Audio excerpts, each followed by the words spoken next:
Okay, so in this lesson we're going to talk about overcoming writer's block with AI assistance. So I'm going to go through some different types of writing that we could do. So just for fun, sometimes I have to get out of my mind and I like to write novels. But one of the things is like every time you start a new chapter and it's like, oh, like it makes me dread. It's like once you get into it, it's like, oh, pretty easy to write it, whatever, that's fine. But what happens is it's just really hard to get started. So you're like, oh man, I really want to work on this, but then all these other things were happening. So what I've done, like what I do, is I go through and I'm like, okay, I'm going to map out where this book is going to go. I'm going to outline. So I have a book that I already wrote it, but it has a 7-page outline for a book. And so it's probably not even the most detailed outline. I've made some outlines that have been like 30 pages. But so we're going to just, and we'll just do with chapter 1 right here. So let's just say, I just need to give it some context. I am writing a book about a small town called Underville, where the people believe in aliens. That's kind of the premise of the whole book. It's a dorky book. So please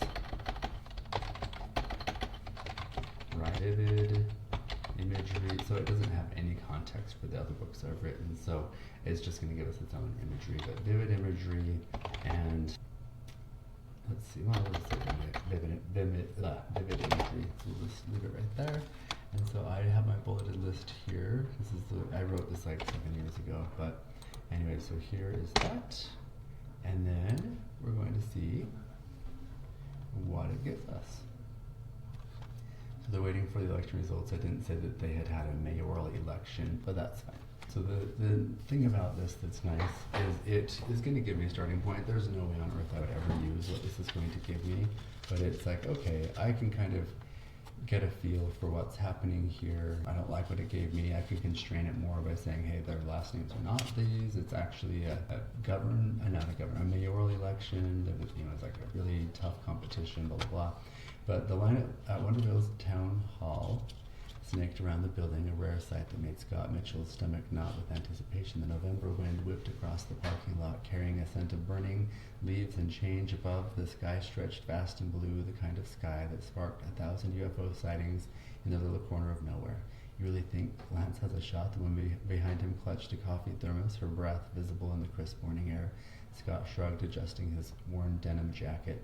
Town's divided. Ben's been mayor forever, but Lance, he trailed off, remembering Lance's campaign promises about embracing their town's unique identity.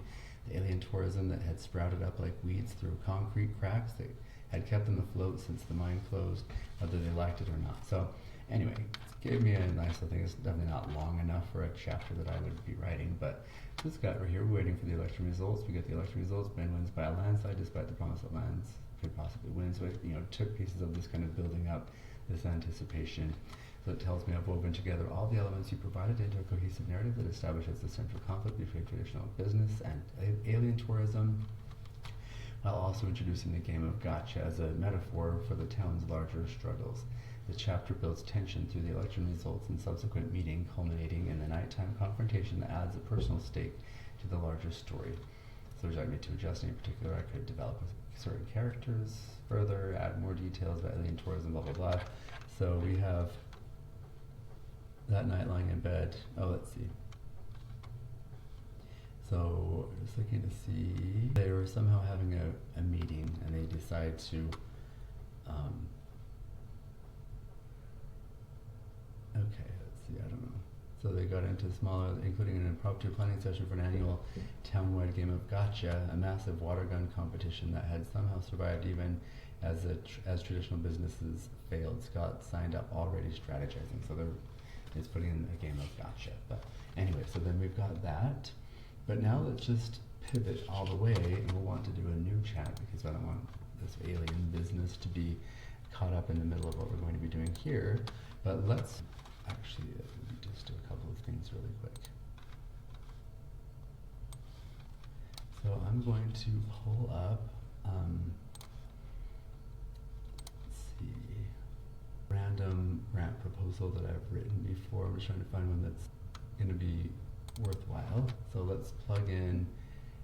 All right, I've got this. So what I'm going to do do is I have this, I'm going to say write an opening section of a grant proposal that creates a sense of urgency and a strong need for